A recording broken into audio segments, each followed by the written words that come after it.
So while we're on this thing about looking to the past to think about people's actions, I want to do look at the example of Joe, the plastic surgery patient, and his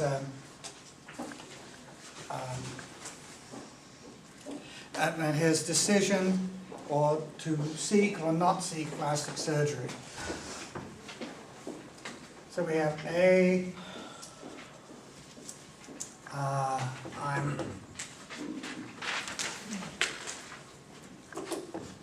look old. I don't know if he is old or not, but B, because I am old. That kind of makes sense. I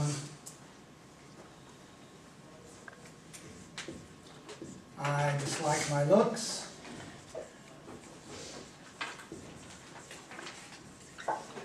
Yes, he dislikes his looks. I hate vain people.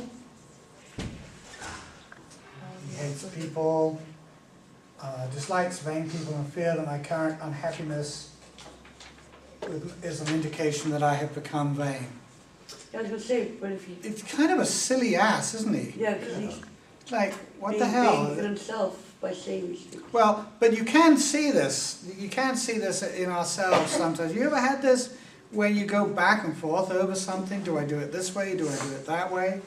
Sometimes when I'm planning a lesson, I have no idea what to do, and I think I could do this. Well, that wouldn't work. I could do this, or I could do that. And sometimes, I mean, I really don't know. There are things where I really, really don't want to know what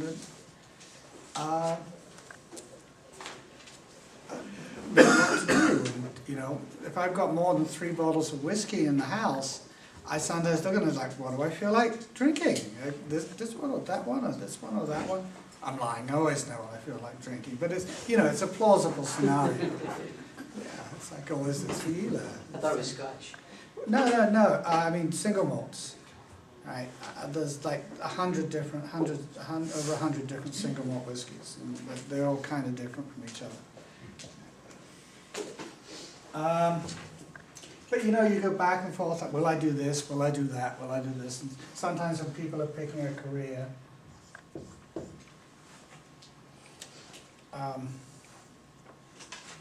right?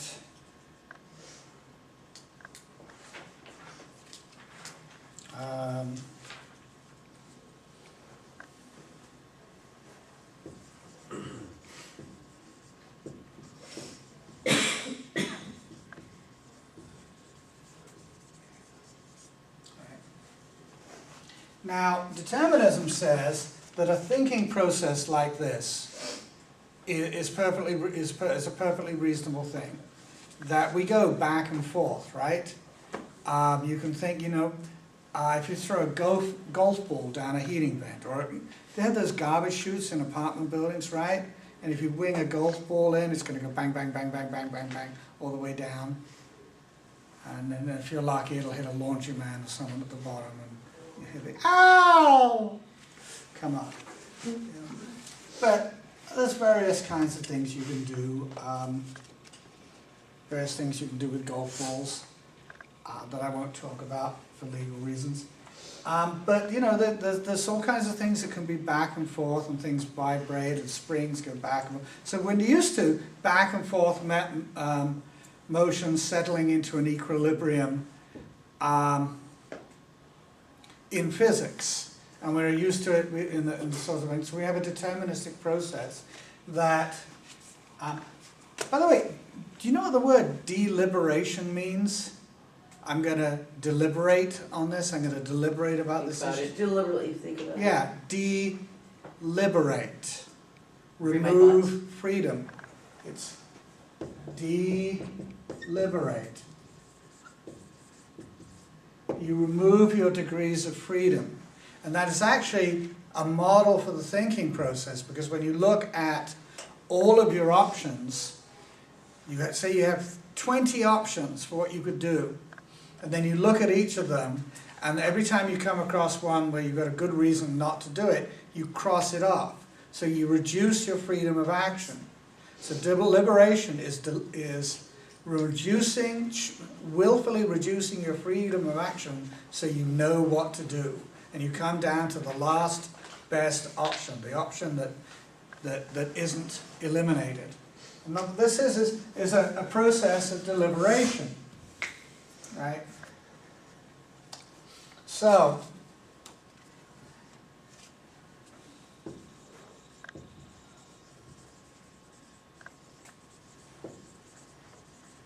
determinism says if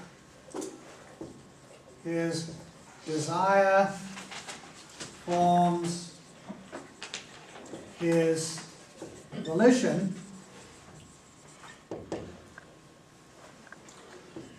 he gets the surgery.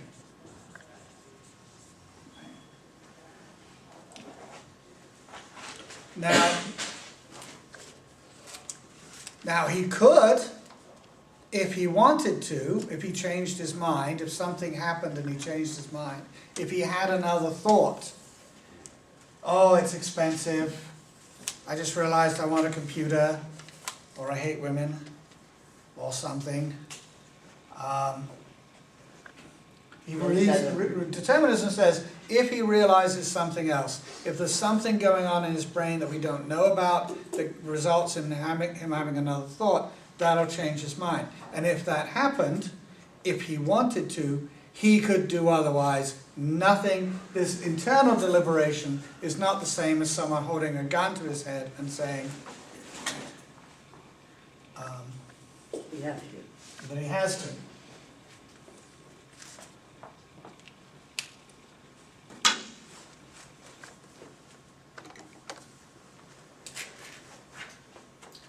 Indeterminism,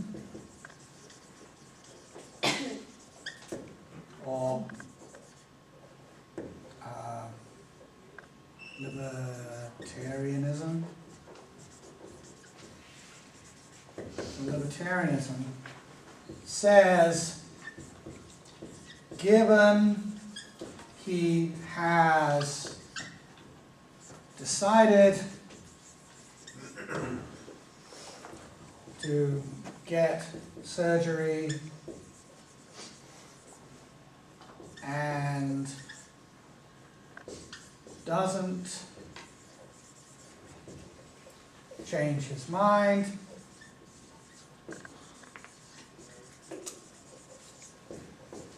he could still not do it, which he didn't decide to do. My personal suspicion about libertarian arguments is that libertarians had to be very, very careful how they phrase things, because otherwise they say things that are obviously absurd. Right.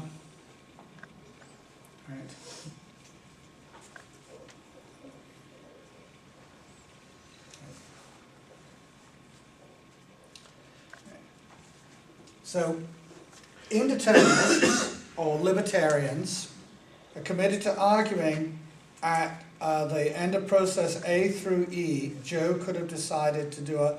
Wait a minute, Joe could have decided to do E? Oh, I've got to back up.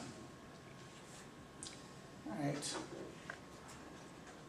Well, determinism says he could have decided if his brain had been in the state that would lead him to decide otherwise, he would decide otherwise. Indeterminism says if the brain had been in a state to make him decide to call Dr. Evertite, he could still not do it. He could do something that he didn't decide to do. Or he could decide to do something that was not a result of his own thinking process.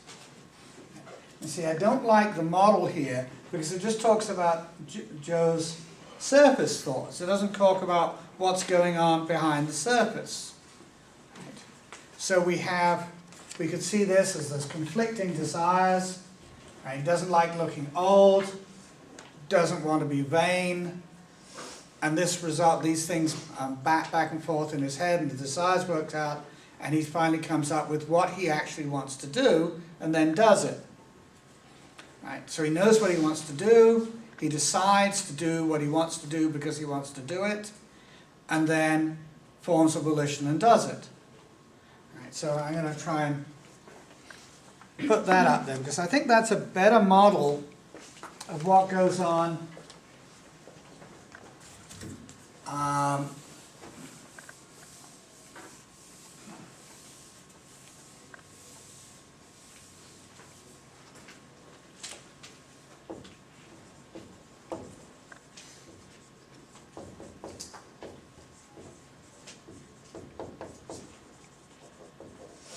so there's a desire to look younger and a desire not to be vain. I got something like that. I have my hair, right? If my hair goes gray, I'm not going to dye it. When my hair falls out, and as it's slowly falling out, you can see I got a wicked widow's peak here. As the hair falls out, it falls out, and at a certain point, I'm going to start looking ridiculous, and at that point, the hair gets shaved off. But while I've got long hair, I'm going to enjoy it.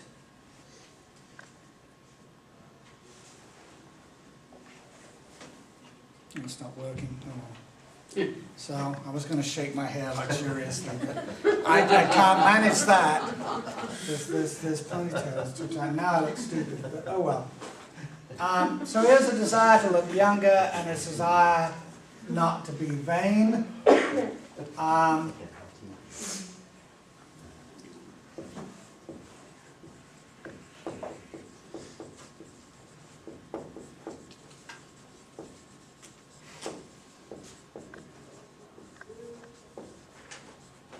Right. Turns out the desire to look younger is stronger. Right? He wants to look younger more than he desires not to be vain. Right? So he has a dominant desire. That's a lot easier to follow than the example. The way he lines up the example in the book. Yeah, I'm not happy. I wish I'd given you guys the study guide, and I wish I'd done this for the study guide too, because this isn't even in there. So I'm going to try and write this down. Well, someone could email me. No, don't do that. That's not your problem. All right. Desire to look younger is stronger.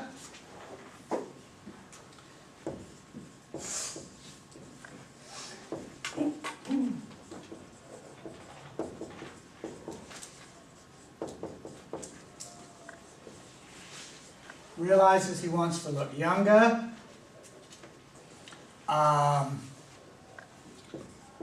Accepts surgery is the way. Right. We'll leave out the going through the yellow pages and finding plastic surgeons and stuff like that. Let's say that Dr. Evertite is known to be the absolute best facelifter in the business. I wonder if they call him that. You know, at parties, you know. You know, what do you do? I'm a plumber. I'm a facelifter. Oh, I'm a weightlifter. Is there anything in common? No, not really. So he accepts surgery as the way. Right, because he's accepted that surgery is the way, has no inhibitions. Because sometimes we know that we want to do something, but we can't make ourselves do it. We know we should do it or we need to do it, and we can't make ourselves. Or is that just me? That's good. He's got nothing holding him back. There's no imp of the perverse. So he accepts surgery as the way.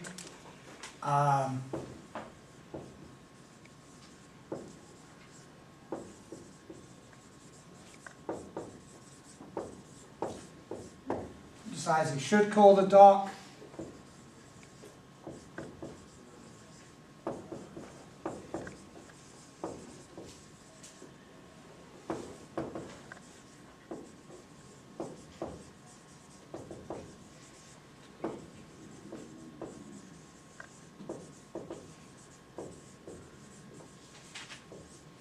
right?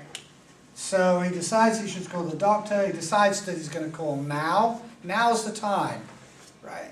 It's because deciding to do something and deciding that now's the time to do it are different steps, right? Right? He forms the volition, and then he reaches for the phone. Now, every step in this way, according to determinism, every step in this process is the pure result of the previous step and the present situation, whatever's going on. Right? He has a desire to look younger and a desire not to be vain. Now,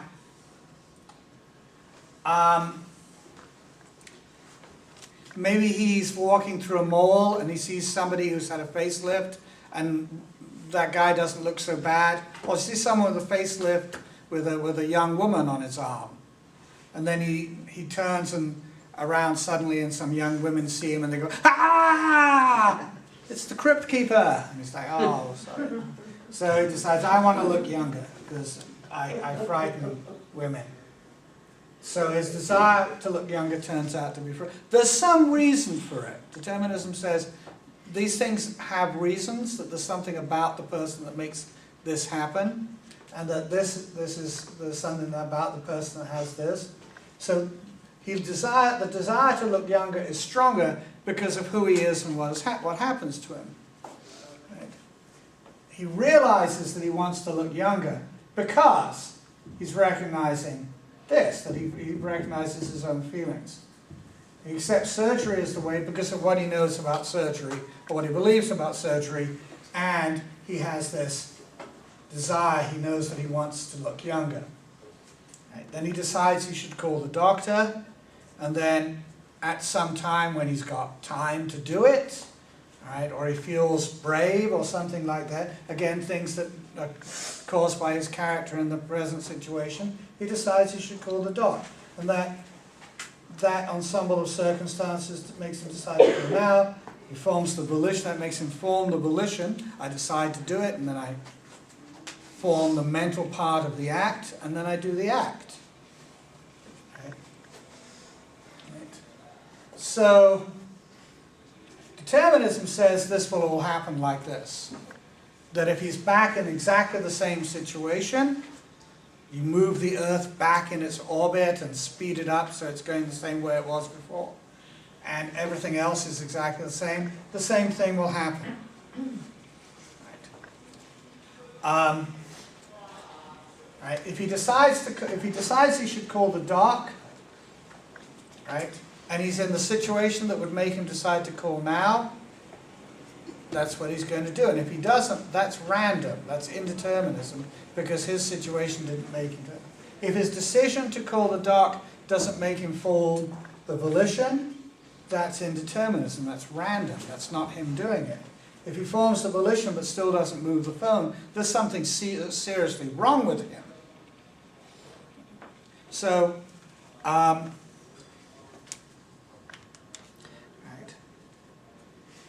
So,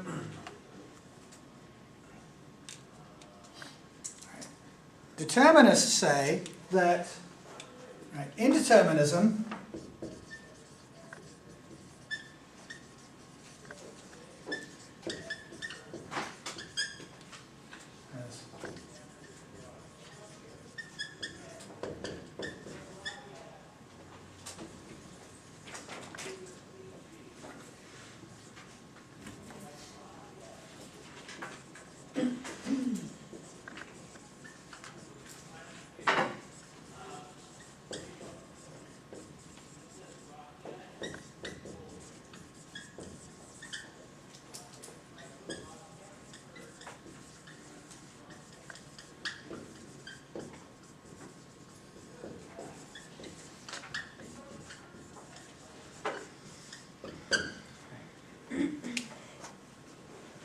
says deciding to call in exactly the same circumstances could result in him not calling.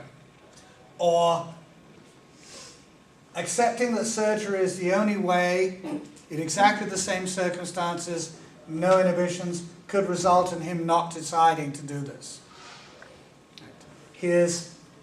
What happens in his head could be arbitrary, could be random. Um,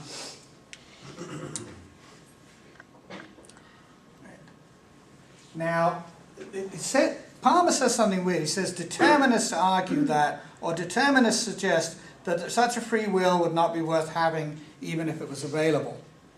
I don't know if determinists say this, if all determinists say this, or only determinists say this. I certainly say this. Right?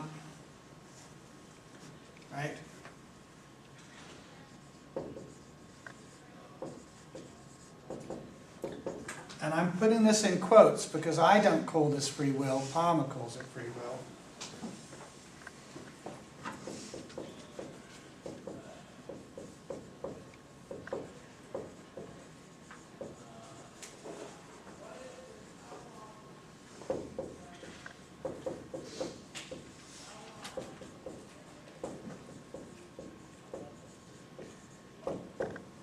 Free will that is just randomness isn't worth having.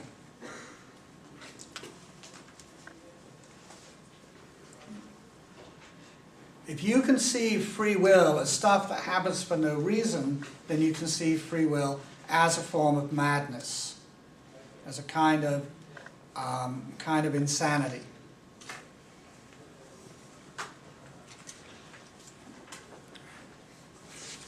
So, this is an indeterminist argument against free will. If there's indeterminism in the system, there's no free will.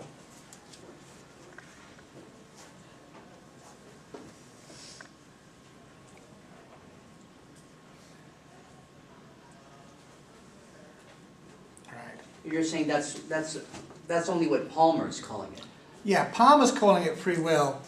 I don't call it free will. The person on the street doesn't. I mean, really, seriously, if you're out in your life and you do something random, you're standing talking to a bunch of people, and then suddenly your hand moves like this, black, and hits someone, or nearly hits someone, and someone says, "Hey, watch it, guy," and you say, "I'm sorry, I did that of my own free will," by which I mean I have no reason to do it.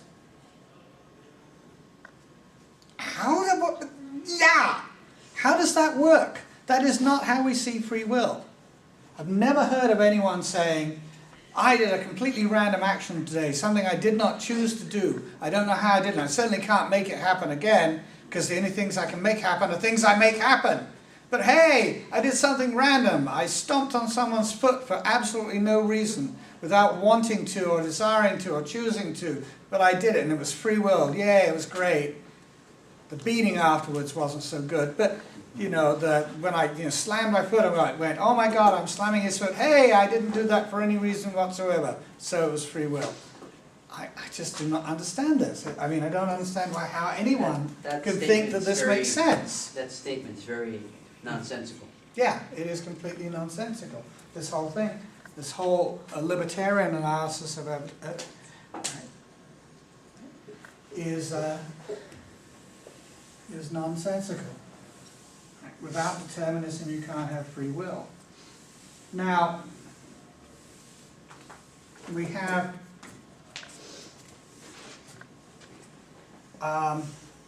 Galen Strawson. Strawson argues that free will would be possible only if argues? No, he doesn't argue this. He says this. Right, and I'm going to...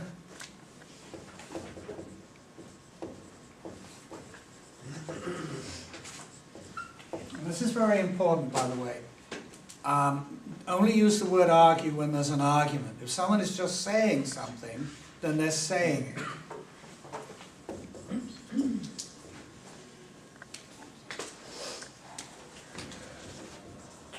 Free will would only be possible if an individual could create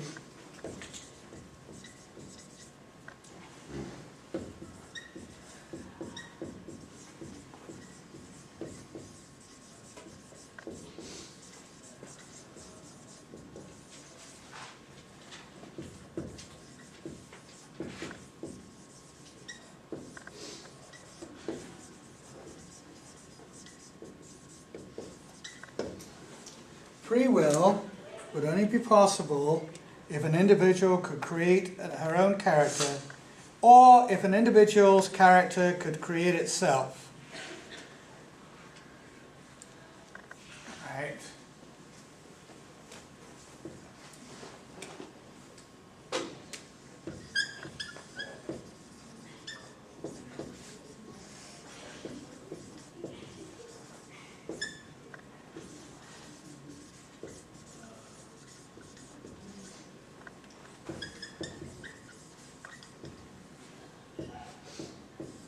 Because, I'm putting this because in quotes because I have no idea why there's a because here. Because the cause of our actions is our character.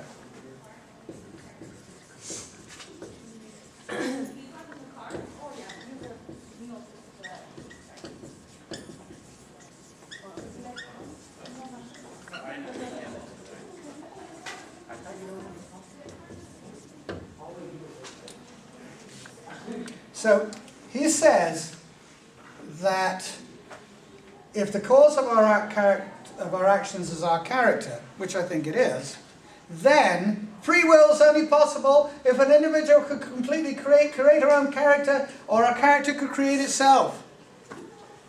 And I'm going to say, why? How does the fact that our character causes our actions, because character is another word for personality, for the, the who we are, the type of person, the exact type of person we are, right? Thieves steal stuff partly because they are bad characters, right? Their character is such that they don't care about other people's rights, and they only think about themselves, and they'll have contempt, whatever it is that thieves think. And honest people tell the truth because that's what the kind of person that they are. Right? Your character determines what you do. Now, we can modify our characters.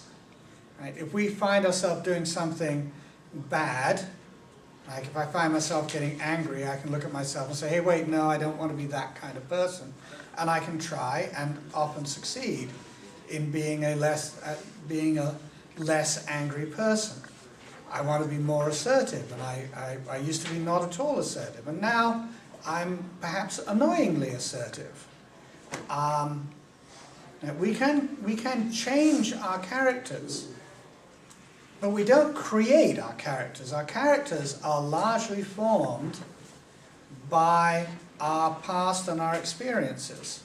And the changes we make in our characters are done because of the way we react to bad stuff that happens to us as a result of our character flaws. So if you're working on yourself to try to make yourself a better person in some way, well, Strawson can point out, quite rightly, that all of this was caused by whatever caused your actual character at the time, and your reaction to this, and you being the kind of person who responds to criticism.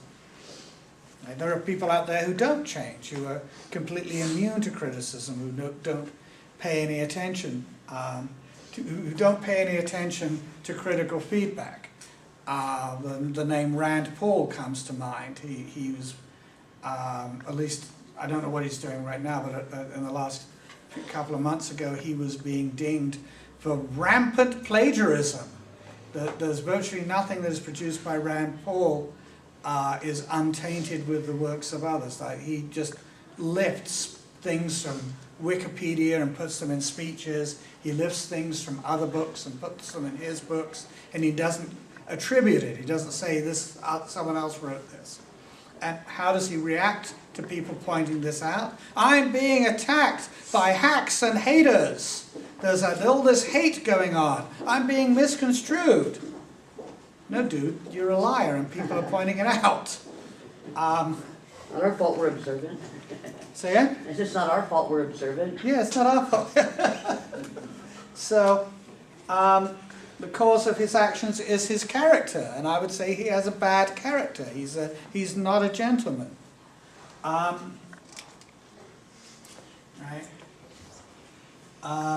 So, yeah, the cause of our actions is our character. But how does that mean that free will would only be possible if an individual could completely create her own character? How does that work? How does this come from this?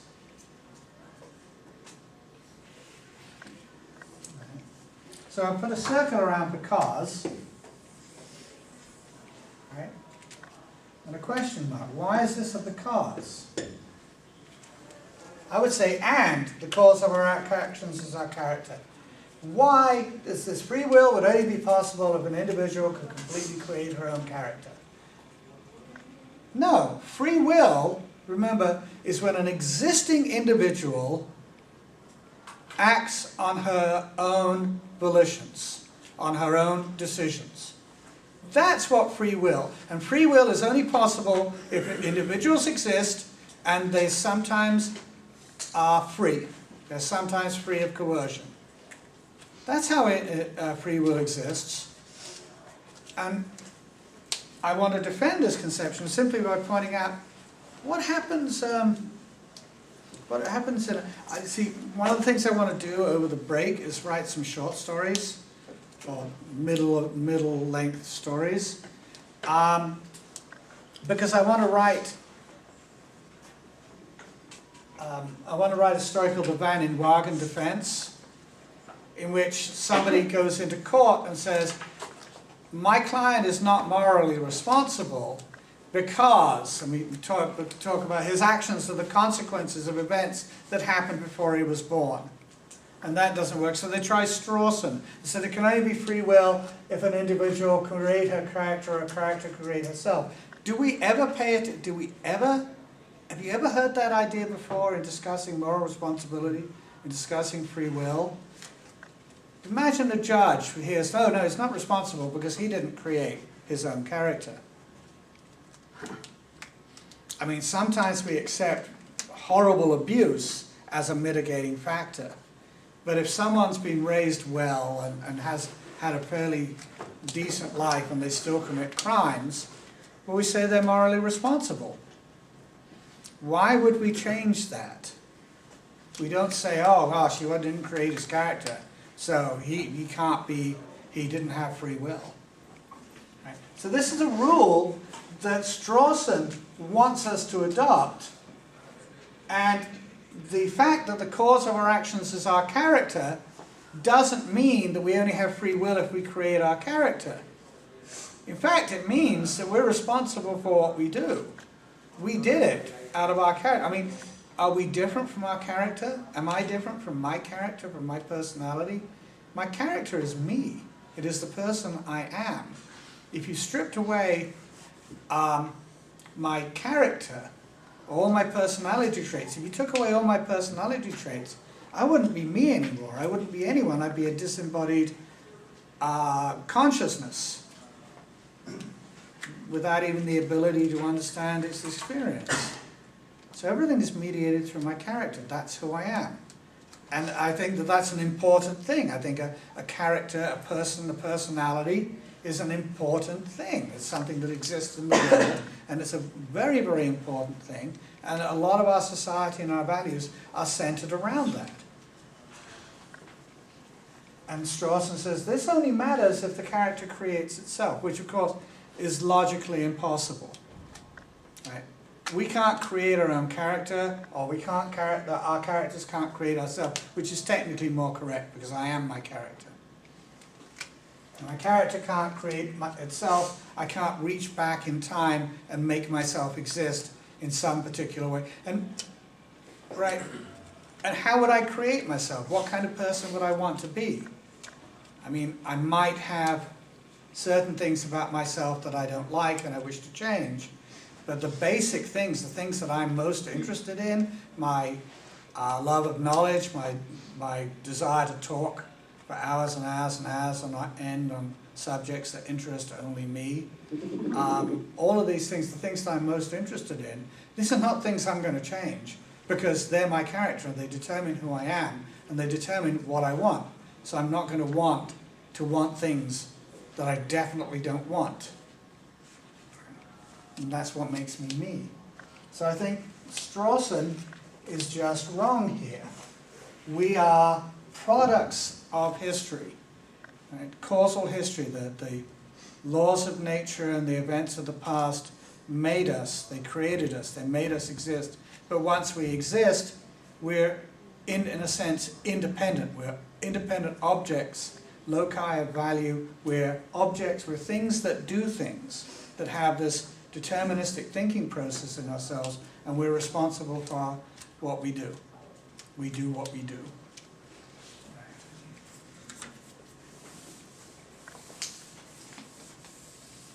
So that's Strawson. So it is Strawson, and that's 230, and I'm skipping the rubbish, and I'm getting into 233, 234. Honderich. All right. Honderich is a determinist, and he thinks everyone else is wrong, which I kind of like him, because I'm like that. I think everyone who isn't me is wrong. Well, at least everyone who disagrees with me is wrong.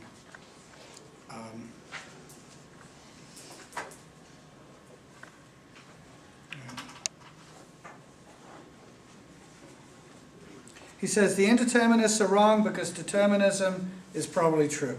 Well, I go along with that.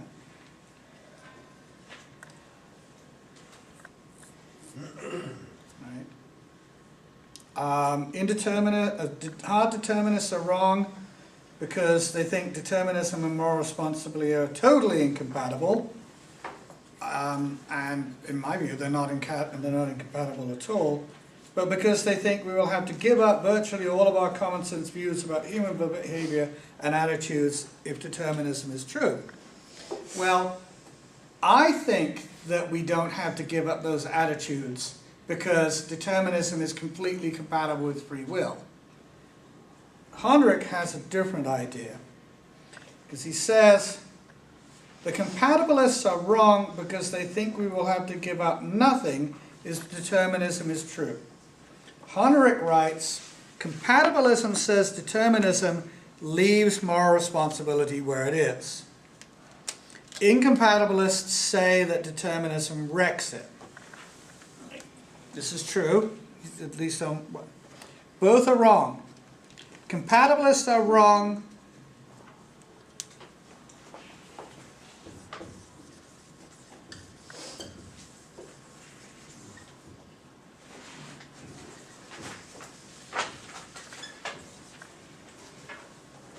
Compatibilism is wrong that determinism leaves moral responsibility alone.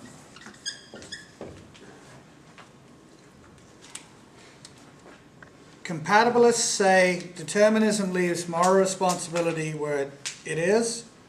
Compatibilists are wrong because we know from our reflections that we have one way of holding people responsible involving an image of origination that is out of place if determinism is true. All right.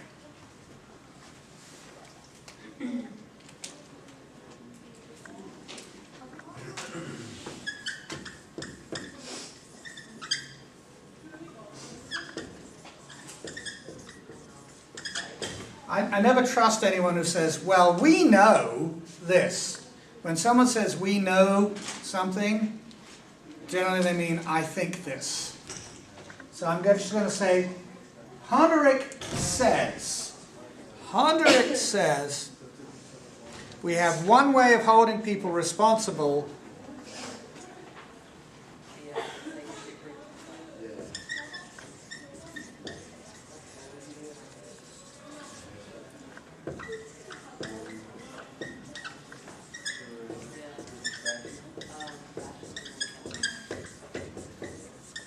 All right.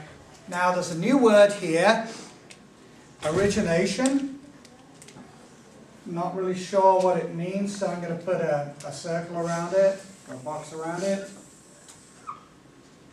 Point a question mark at it. What does he mean by origination? That it's out of place if determinism is true.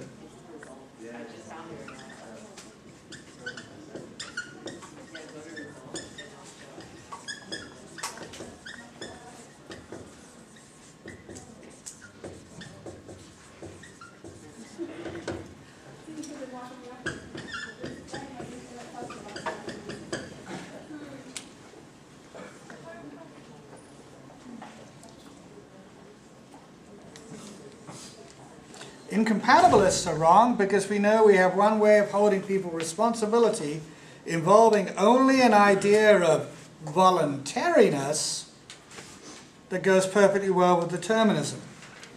I have no idea why he thinks origination is out of place if determinism is true. I want to see an argument for that, and I don't think Palmer gives it. In other words, the libertarian and the hard determinist both think that the true meaning of the idea of freedom is origination, or uncaused thoughts originated by the agent herself. Okay.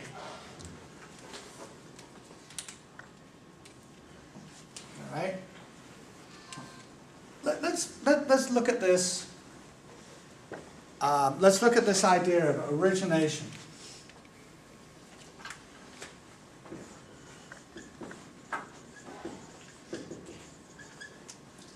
Uncaused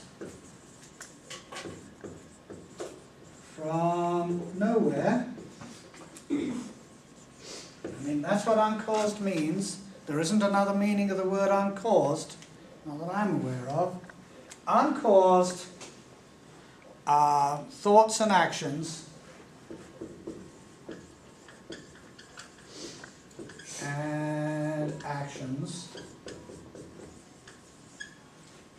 originated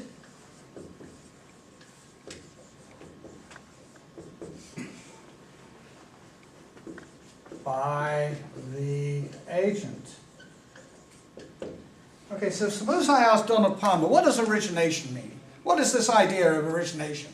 Well, it says origination means uncaused thoughts and actions originated by the agent. And they say, well, okay, well, what about this word here in your definition of origination, which is originated? What does that mean? What does origination mean? Origination means uncaused actions that are originated by the agent. What does it mean that something is originated? Something is originated when it is an uncaused action that is originated by the agent. Yeah, but what does originated mean? This is an infinite regress. An actual infinite regress. You can't use a word to define itself. Yeah.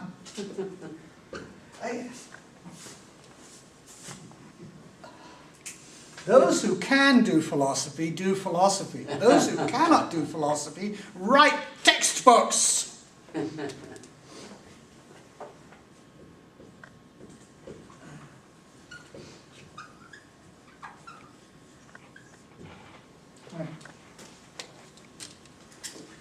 Well, what does originated mean? What does originated mean? We talk about, we have the idea of origin before, and we have the idea of origination before we get into free will and this, right? The word origination existed before Ted Hungerich was even born, right? We have the word origin. So what does it mean that something originated? From its original source. From its original source. We talk about the original source. Really peaty, smoky, sharp whiskies originate from the Isle of Ela in Scotland, because that's where they have all that peat, and they smoke them all. Right? It originated there. Where did the Industrial Revolution originate? Where did the Industrial Revolution start? It's a very specific country. Germany? Scotland.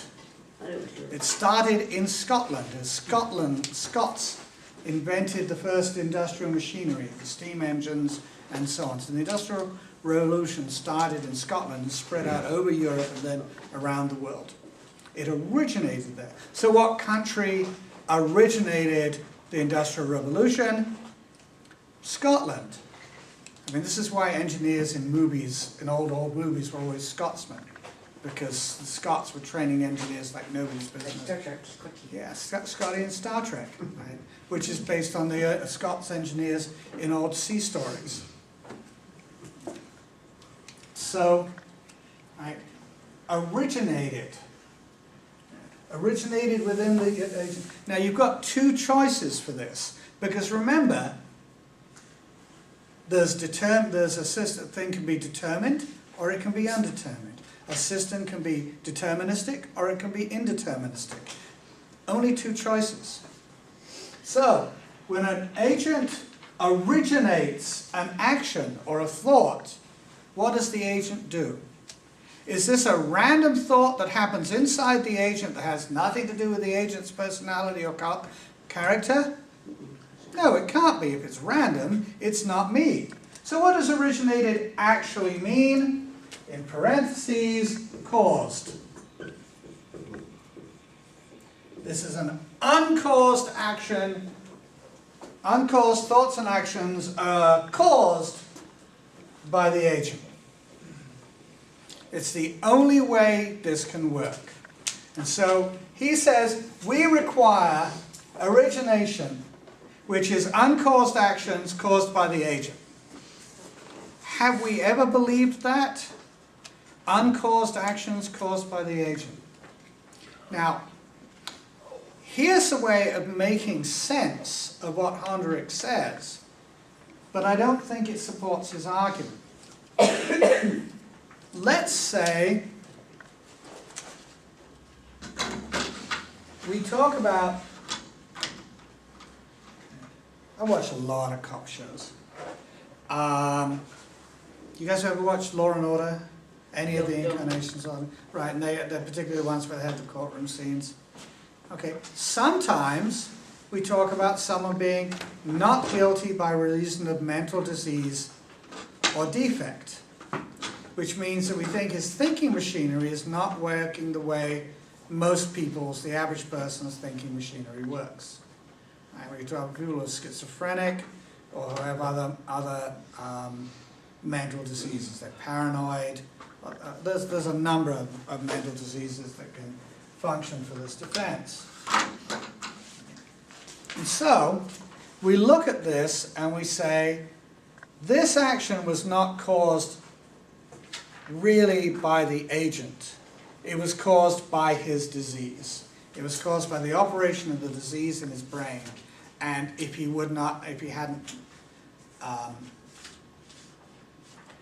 hadn't done it, right, if he hadn't been sick, he wouldn't have done it. And there's a number of cases like this on the TV show.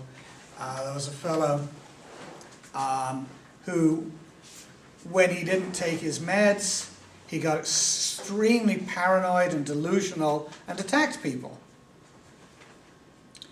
And when he was on his meds, he realized what he had done, and was horrified by it. Oh, it's guy's uncle. Oh yeah, right.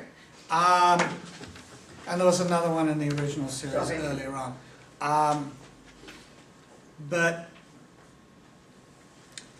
so we can look at that and say, look, this guy's got a normal brain. He's guilty, but he does not have this excuse of mental disease or defect. We take this other guy, and his brain is abnormal, right? And his actions did not originate from himself. They originated from the disease. They originated from the delusions. He was hearing voices and was feeling compulsions and acted on them. Now, we don't follow this exactly, because we know pedophilia is a disease, but we lock up pedophiles who attack children, who molest children. So we tend to we have this habit, tend to hold people responsible, or we prefer to hold people responsible, even if we know that what they do is a result of the way their brain works. Right? So we have this idea of origination for mentally healthy people. If someone's mentally healthy, a mentally healthy bank robber, a mentally healthy thief, a mentally healthy, someone who defrauds Medicare. Most criminals, by the way, are white collar. White collar crime costs people, does an order of magnitude more financial damage than street crime. You're much more likely to be victimized by a white collar criminal than you are by a street criminal.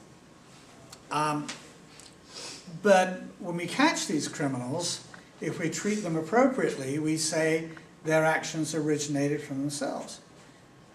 But we're not saying that those actions were uncaused. We're not saying that the action came from nowhere. We assume the person had reasons for what they did. We assume that the person's brain states made them do what they did. We assume that the person's history made them into the kind of person they are. And we don't hold that as an excuse. So Honderich is wrong. This idea of origination as uncaused actions caused by the agent, or the idea of origination as uncaused actions, doesn't sit well with us. It is not what we do. And think about this. Suppose there was someone who actually did have this kind of origination, where his thoughts and actions were uncaused.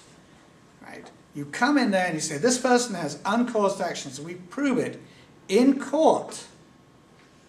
We prove in court that this guy's actions came out of nowhere, that it wasn't his personality that did it. He's in there and he's saying, yes, I hit this guy, or I drove into the tree, or I drove through the church with a semi-trailer. But I have no idea why I did it, and the doctors have examined me, and they found it was not the result of anything going on in my brain. It was completely